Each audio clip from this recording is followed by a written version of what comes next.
start by getting your team news ahead of Saturday's game?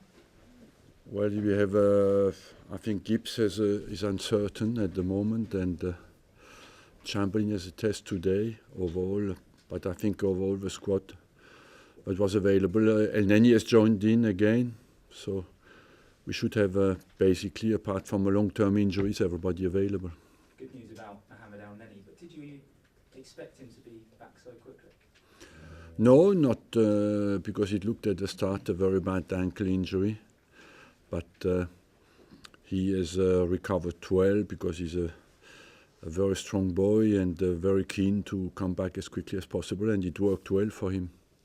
The FA Cup draw was on Monday. What's your reaction to getting Manchester City? Well, it's a tough challenge, but it promises a very exciting game as well, because it's two teams who will try to go to the game in a very positive mood and go for it. So it should be a very promising offensive game. Just finally from me, West Brom have already reached Tony Pulis' target of 40 points. Still 10 games to play. Why do you think they have been so effective this season? They have a big experience. They are well organised. They are physically very strong and very efficient as well on set pieces. I think it's a team who scored more goals than anybody else on set pieces, and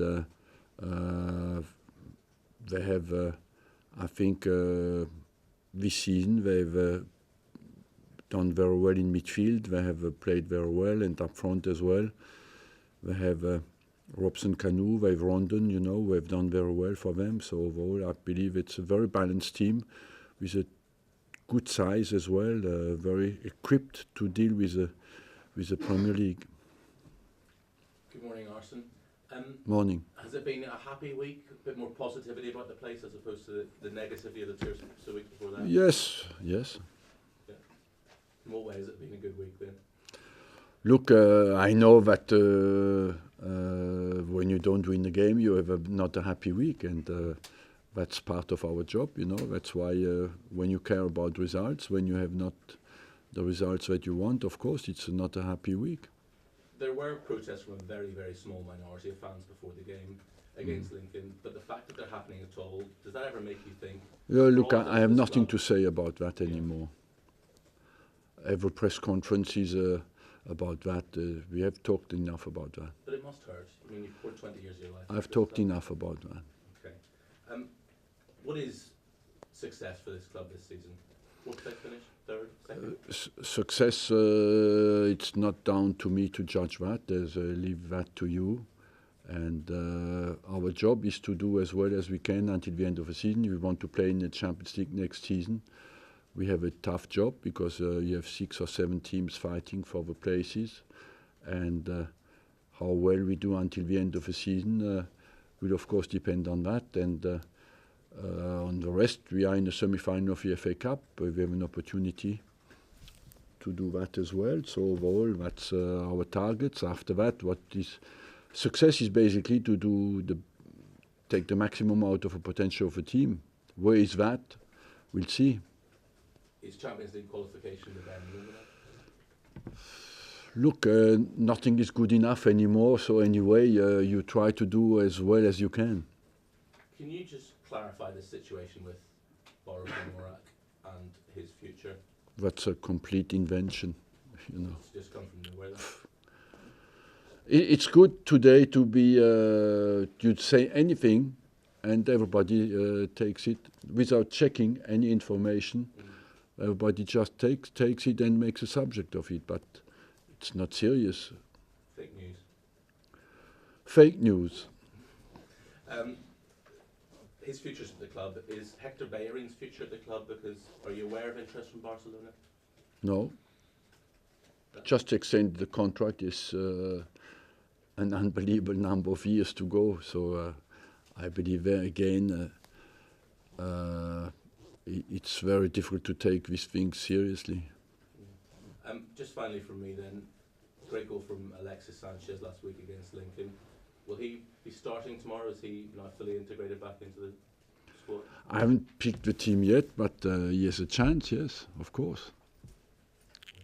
Arsene, Leicester City, the only team left in the Champions League as far as British clubs concerned. What do you make of that? What does that tell us about the state of English football at the moment? Look, I leave that to you. I was thinking that I will get this question today, and I believe for me it's not the moment to talk about that. There are some obvious reasons, but I don't think that people are really interested in it, and that's why I prefer not to talk about it. The change in Leicester since Craig Shakespeare was effectively appointed as Claudio Ranieri's successor has been quite amazing, isn't it, really? You don't judge managers on 3 games.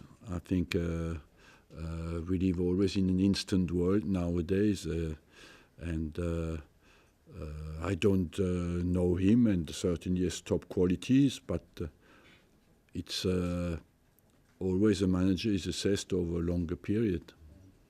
Has it surprised you, though, in the 3 games that he has been? Because they do seem to have had a bit of a transformation, don't they? Look, they have certainly found back confidence. Leicester struggled a lot with confidence, but it's very difficult for me to assess that, because when you don't live inside the club, it's difficult. Is there a bonus incentive in place for the players, Arsene, for finishing in the top 4? We keep our rules of contracts internal, we don't have absolutely to say. There's always bonuses, yes, for achievements, that's true. Do those bonuses get removed if it doesn't happen? Yeah, when you don't, when you pay bonuses for achievement, it means if you don't achieve, you don't get the bonuses. How important is it to keep pace with the top 4? For us, it's vital, of course. We had recently, it's a strange championship because you have no continuity at the moment, because we have games cancelled after you play away. You don't play, you play FA Cup and you play away again. So you don't really know where you stand. You have not the same number of games. You have not the continuity home and away. But what is for sure, we are in a position where we cannot waste points. You can't afford to lose this weekend. You can never afford to lose anyway. But it's true that it is a tough game, because West Brom is traditionally always a very difficult game. But as well, for us, an opportunity to come back closer again to the position that is much closer to Chelsea. Thank you. Very much.